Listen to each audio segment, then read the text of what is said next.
Hello everyone, a warm welcome to all of you in this session. I hope आपने कल की video देख ली होगी। कल की वीडियो में एक टेक्निकल ग्लिच था, जो एडजेक्टिव की क्लास से पहले वाला क्लिप था वो रिपीट हो गया था। So sorry for that. और अब हम आज का सेशन स्टार्ट करेंगे, बट आज के सेशन को स्टार्ट करने से पहले क्विक रिकैप जरूर करेंगे प्रीवियस वीडियो का। चलिए अब हम क्विक रिकैप करते हैं। चलिए अब हम शुरू करते हैं अपना क्विक रिवीजन। हमने कल की क्लास में पढ़ा था सबसे पहले एडजेक्टिव के बारे में। एडजेक्टिव हमारा फर्स्ट मॉडिफायर होता है और ये किसे मॉडिफाई करता है? नाउन या प्रोनाउन को। हमने एडजेक्टिव के लिए दो टाइप पढ़े थे, प्रेडिकेटिव और एट्रीब्यूटिव। प्रेडिकेटिव का मतलब था जिस पे सेंटेंस का एंड हो, यानी कि जिस एडजेक्टिव पे सेंटेंस का एंड हो। फिर हमने पढ़ा एट्रीब्यूटिव, जो कि नाउन से पहले आता है। इसके बाद हमने फिर इसके काफी सारे एग्जांपल्स भी लिए थे। फिर हम आए वर्ब के ऊपर। वर्ब को आज तक हम समझते थे एक्शन वर्ड की तरफ बस, ठीक है। लेकिन हमने कल की क्लास में सीखा कि वो सिर्फ एक्शन वर्ड नहीं होता, वो स्टेट ऑफ बीइंग भी होता है। हमने इसे भी एग्जांपल के थ्रू समझा था। फिर नेक्स्ट हमने पढ़ा था एडवर्ब के बारे में, जो कि सेकेंड मॉडिफायर होता है और ये किससे इसको मॉडिफाई करता है? अपना वर्ब, ठीक है, एडजेक्टिव और खुद को भी, ठीक है, यानी कि एडवर्ब को भी। इसी में हमने एक और पॉइंट पढ़ा था कि नाउन के आज तक हम समझते थे कि अगर एलवाई किसी वर्ड के लास्ट में है तो वो एडवर्ब ही होगा, बट इसके थ्रू हमें पता चला कि हमेशा एडवर्ब नहीं होता, ठीक है। अगर नाउन के साथ एलवाई लगाएं तो वो एडजेक्टिव होगा, एडजेक्टिव के साथ एलवाई लगाएं तो वो एडवर्ब बनेगा। आई होप आपको ये भी कॉन्सेप्ट समझ आया होगा। इसके बाद हमने पढ़ा प्रीपोजिशन। इसके नाम से पता चल रहा है कि ये प्रीपोजिशन है, लेकिन किसके? नाउन या प्रोनाउन के, ठीक है। ये मॉडिफायर तो नहीं होता, तो इसका काम क्या होता है? ये एक सेंटेंस में जो नाउन या प्रोनाउन यूज हुआ होता है उसका रिलेशन दूसरे नाउन या प्रोनाउन से बताता है, ठीक है। जैसे कि हमने एग्जांपल देखा था, bottle is on the table, यानी कि बॉटल जो नाउन है हमारा, ऑन हमारा प्रीपोजिशन और टेबल हमारा नाउन, ठीक है। तो बॉटल टेबल के ऊपर है, ना कि टेबल बॉटल के ऊपर। नेक्स्ट पे आते हैं कंजंक्शन। कन का मतलब हमने पढ़ा था क्या? कि टुगेदर, ठीक है। जंक्शन का मतलब जॉइन, यानी कि ये दो वर्ड, दो फ्रेजेस, दो क्लॉजेस या दो सेंटेंसेस को जोड़ता है। फिर हम आए इंटरजेक्शन की तरफ। इंटरजेक्शन ऐसे वर्ड्स होते हैं जो हाइटेड इमोशन शो करते हैं, ठीक है। जैसे कि मैंने आपको एग्जांपल भी बताया था, ओ माय गॉड, ठीक, व्हाट अ शॉट, ब्रावो। तो ऐसे वर्ड्स जो होते हैं इन्हें हम स्पेशली पढ़ेंगे चैप्टर्स के थ्रू, ठीक है। लेकिन अभी मैंने आपको एक ब्रीफ दिया है जो हमने कल की क्लास में पढ़ा था। अब हम अपना नेक्स्ट सेशन स्टार्ट करेंगे।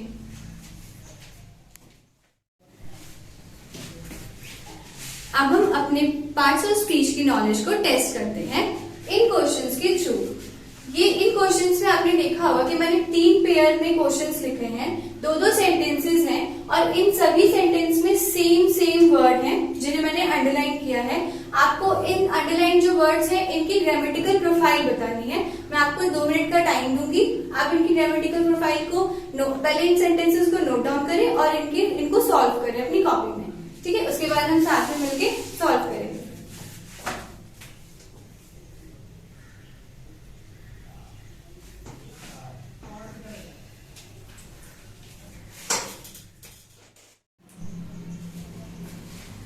आई होप आपने ये सिर्फ नोट डाउन कर लिया होगा और साथ ही इसे सॉल्व भी कर लिया होगा। अब हम मिलके सॉल्व करते हैं। मैंने यहाँ पे आपको पहले बताया था कि यहाँ 3 पेयर मैंने दे रखे हैं, तीनों पेयर में 2 क्वेश्चंस हैं। हम पहले पहला वाला पेयर सॉल्व करते हैं। पहला पेयर में हमारा पहला सेंटेंस है, शी इज वेरी प्रिटी, ठीक है। इसकी ग्रामेटिकल प्रोफाइल हम चेक करेंगे। हमारा प्रिटी एडजेक्टिव है यहाँ पे, और मैंने आपको कल की क्लास में बताया था और अभी रिवीजन के टाइम भी बताया था कि जिस एडजेक्टिव से सेंटेंस का एंड होता है वो कौन सा होता है? प्रेडिकेटिव एडजेक्टिव, ठीक है। ये एग्जाम्पल पे से बहुत इंपॉर्टेंट है और सबसे इंपॉर्टेंट चीज कि ये सारे ही इन्हीं पैटर्न पे जो क्वेश्चंस है ना वो एग्जाम में आते हैं। DMRC, KVS या टीचिंग के किसी भी एग्जाम में, इवन SSC तक में भी ना ऐसे पैटर्न पे क्वेश्चंस आते हैं, तो इनको आप बहुत ध्यान से सॉल्व करिएगा। अब हम बढ़ते हैं अपने नेक्स्ट सेंटेंस की तरफ। She is pretty good in singing, ठीक है। अब ये गुड यहाँ पे जो हमारा गुड है ये यहाँ पे एडजेक्टिव है। एडजेक्टिव को मॉडिफाई क्या करता है? एडवर्ब। तो प्रिटी यहाँ पे क्या बनेगा? हमारा एडवर्ब, ठीक है। और ये एडजेक्टिव की डिग्री को बढ़ा रहा है, इसलिए एडवर्ब ऑफ डिग्री। उसके बाद हम आते हैं सेकेंड पेयर पे। सेकेंड पेयर है हमारा I like this pen, this is a good idea. ठीक है, तो अब हमारा पहला सेंटेंस तो ये हुआ। पहले सेंटेंस में I like this pen, pen हमारा नाउन है, नाउन के आगे आता है, नाउन को मॉडिफाई करता है एडजेक्टिव।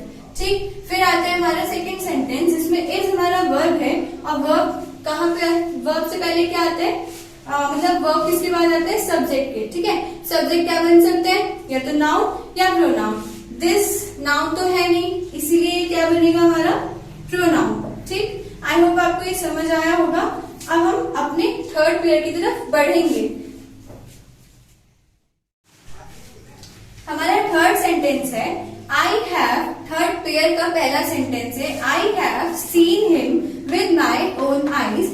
उसके बाद है आई ओन दिस हाउस। ठीक है, जो आईज है इसमें वो नाउन है, और नाउन को कौन मॉडिफाई करता है, एडजेक्टिव। हमने अभी भी पढ़ा था, तो ओन यहाँ पे क्या बनेगा, एडजेक्टिव। इसके बाद सेकेंड सेंटेंस में आई ओन दिस हाउस। अब हम बेसिक स्ट्रक्चर को देखेंगे अपने सेंटेंस के, जिसमें I subject, this house object, और फिर अगर ये सब्जेक्ट और ये ऑब्जेक्ट बन गया तो ऑन क्या बनेगा, वर्ब बनेगा। इसलिए यहाँ पे ये ऑन वर्ब हुआ।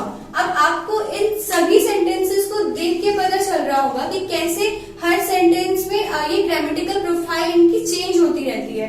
ठीक है, आई होप आपने ये सारा, मतलब अब आप नोट डाउन कर लीजिए, और आई होप कि जो आपके क्वेश्चंस आपने भी सॉल्व किए होंगे मोस्टली इसमें से सही हो, और आपको बहुत कुछ नया सीखने को मिला होगा। ठीक है, आप इसे एक और बार नोट डाउन कर लीजिए, मैं बोर्ड से साइड हो जाती हूँ।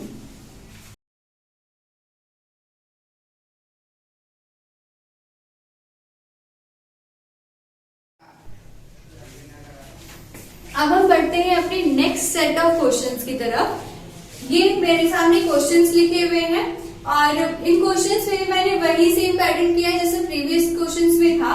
इसमें भी मैंने कुछ एक वर्ड है जो हमने सेम रखा है। ठीक है, बिफोर बिफोर बिफोर। अब आपको सॉल्व करना है, और सबसे बड़ी चीज की ये सारे ही क्वेश्चन एसएससी के फेवरेट हैं। इनफेक्ट ये सब एग्जाम में आता है, एग्जामिनर का तो बहुत ही ज्यादा फेवरेट है। ठीक है, तो आप इसमें प्लीज अपनी सारी नॉलेज टेस्ट कर लीजिए। हमारा जो ये वाला सेंटेंस है, he is a dash employ, इसको हम सेंटेंस फिलर भी कहते हैं। ठीक है, मैंने आपको इसमें दे रखा है अपने मतलब ऑप्शन दे रखे हैं, सेम ही वर्ड से बना है कंप्लाई, जो कि जिसका मतलब होता है आगे पालन करना। ठीक है, अब आप इसको फिल करिए, उसके बाद हम सॉल्व करेंगे। मैं आपको 2 मिनट का टाइम देती हूँ, आप फिल करिए।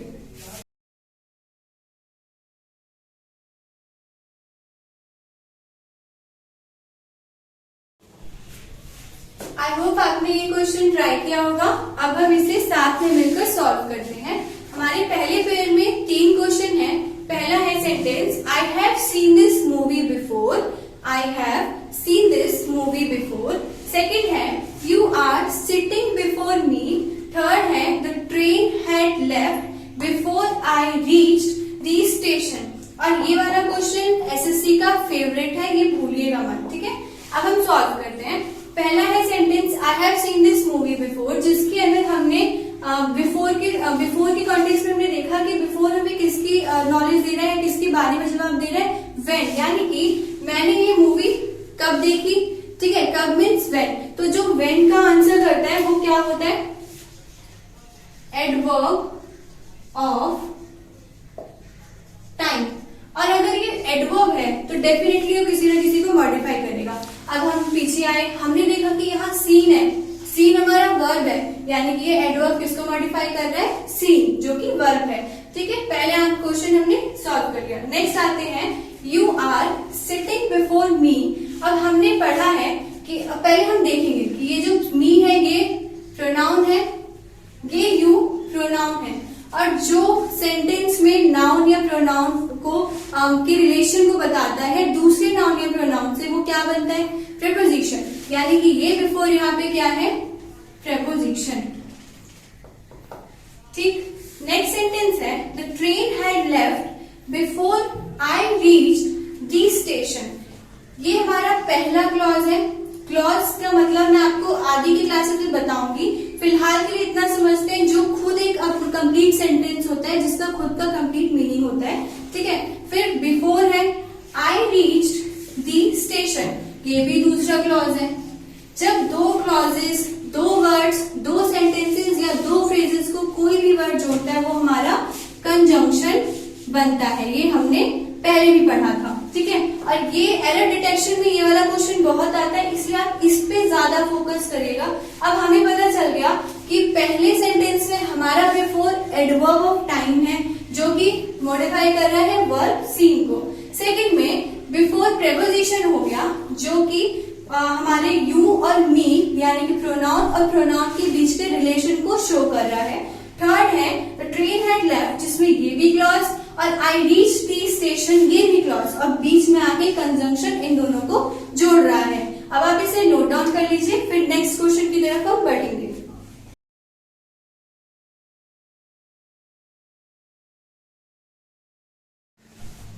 अब हम बढ़ते हैं अपने नेक्स्ट सेंटेंस की तरफ। हमारा नेक्स्ट सेंटेंस है he is a dash employ, ठीक है। इसके ऑप्शंस मैंने दिए हैं कंप्लाई, कंप्लाइंट और कंप्लाइंस। ये एसएससी मेंस में रिपीट हुआ है क्वेश्चन, ठीक। अब हम बढ़ते हैं इसकी ग्रामेटिकल प्रोफाइल को जानते हैं। पहला कंप्लाई, जिसका मतलब है आज्ञा पालन करना, ये वर्ब है।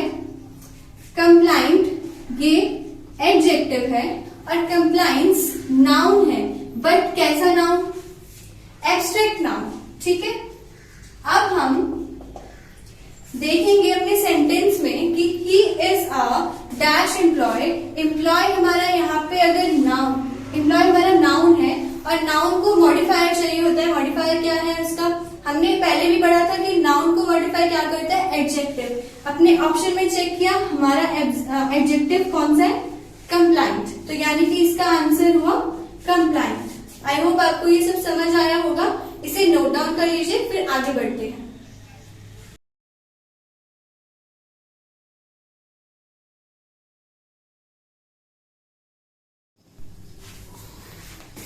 अब हमने अपना रिवीजन कर लिया है कुछ एग्जाम्पल्स के थ्रू। अब हम बढ़ेंगे अपने अगले टॉपिक जो है फ्रेजेस। इससे पहले हमने LWPCS अप्रोच के लेटर्स और वर्ड्स को तो समझ लिया। अब आज की क्लास से हम शुरू करेंगे फ्रेजेस को समझना, ठीक है। आइए हम समझते हैं फ्रेजेस को। फ्रेजेस ऐसे वर्ड्स का ग्रुप होता है जिसका ना खुद का सब्जेक्ट हो और ना ही फाइनाइट वर्ब हो। और फाइनाइट वर्ब का मतलब क्या होता है? फाइनाइट वर्ब मतलब जो सब्जेक्ट के अकॉर्डिंग अपने आप को चेंज कर रहे हैं, ठीक है। जो वर्ब सब्जेक्ट के अकॉर्डिंग चेंज हो जाए, जिसके एग्जाम्पल है ही प्लेस फुटबॉल, जो, और दूसरा एग्जाम्पल है दे प्ले फुटबॉल। यहाँ पे ही सिंगुलर सब्जेक्ट है तो यहाँ हमने एस या ईएस का यूज करके यानी कि एस लगा के वर्ब को भी सिंगुलर बना दिया। ये हमारा दे प्लूरल है तो वर्ब भी प्लूरल बना दिया, यानी कि दे प्ले फुटबॉल। इसका फाइनाइट वर्ब मतलब आई होप आपको समझ आ गया होगा। अब हम बढ़ते हैं कि ये ग्रुप ऑफ वर्ड्स तो होता ही है फ्रेजेस, साथ ही एक ऐसा मतलब ये ऐसे ग्रुप का वर्ड होता है जो कंप्लीट मीनिंग तो नहीं देता बट कुछ मीनिंग देता है, ठीक है। इसके एग्जाम्पल है हर आइडिया ऑफ ब्यूटी। इस वाले एग्जाम्पल से, इस सेंटेंस से मुझे समझ आ रहा है कि ये उसकी मतलब उसकी ब्यूटी के आइडिया को बता रहा है कि कोई लड़की है जिसके ब्यूटी के आइडिया को बता रहा है, बट कंप्लीट मीनिंग नहीं समझ आया। तो मैंने इसको कंप्लीट करते हुए यहाँ पे एक सेंटेंस लिखा है कि her idea of beauty is unique. अब इससे मुझे कंप्लीट मीनिंग समझ आया कि जो उसके ब्यूटी के जो आइडिया है उसके वो यूनिक है, ठीक। अब आई होप आपको ये समझ आया होगा। मैं एक बार और इसे बता देती हूँ कि जो फ्रेजेस हैं वो ग्रुप ऑफ वर्ड्स है जिसका न खुद का सब्जेक्ट होता है और ना ही फाइनाइट वर्ब होता है। फाइनाइट वर्ब में हमने पढ़ा कि ही प्लेस फुटबॉल और दे प्ले फुटबॉल, यानी कि वर्ब वो होते हैं, इसमें वो वर्ब होते हैं फाइनाइट वर्ब में जो सब्जेक्ट के अकॉर्डिंग चेंज हो जाते हैं, सिंगुलर या प्लूरल, ठीक। फिर हम आए समझने के लिए कि ये जो फ्रेजेस होते हैं ये कुछ तो मीनिंग देते हैं बट कंप्लीट मीनिंग नहीं देते। फिर हम इसके एग्जाम्पल्स के थ्रू इसको समझने की हमने कोशिश की कि हर आइडिया ऑफ ब्यूटी, जिससे मुझे समझ आया कि उसकी ब्यूटी के आइडिया के बारे में इसमें बताया जा रहा है बट कंप्लीट मीनिंग हमें पता नहीं चली। नेक्स्ट सेंटेंस में हमें पता चला कि जो हर आइडिया ऑफ ब्यूटी है इज यूनिक, ठीक है, यानी कि उसके ब्यूटी के आइडिया जो है, उसके पास जो ब्यूटी का आइडिया जो वो देती है वो यूनिक है। अब आप इसे नोट डाउन कर लीजिए, फिर हम आगे बढ़ते हैं।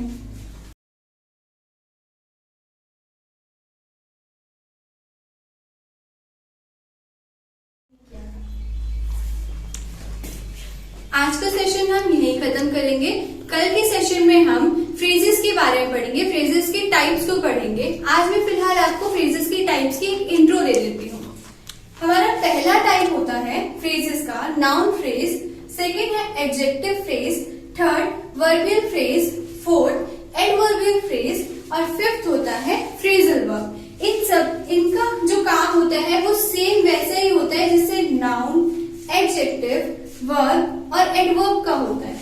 अब हम कल के सेशन में इन सबको थोड़ी और डिटेल में और एग्जांपल्स के थ्रू समझेंगे और साथ ही जो आज की क्लास में हमने जितना फ्रेजेस को समझा है उसकी कुछ एग्जांपल्स भी देखेंगे। आई होप आपको हमारा पूरा सेशन बहुत अच्छा लगा होगा और साथ ही आपने जितना जो क्वेश्चन हमने करवाए आपने अगर उसको सॉल्व किया है तो अपना स्कोर कार्ड जरूर दीजिएगा। आई होप आपके नॉलेज थोड़ा और बूस्टअप हुआ होगा और अब हम कल के सेशन में मिलते हैं। I hope you will love our initiative. Thanks and keep supporting us.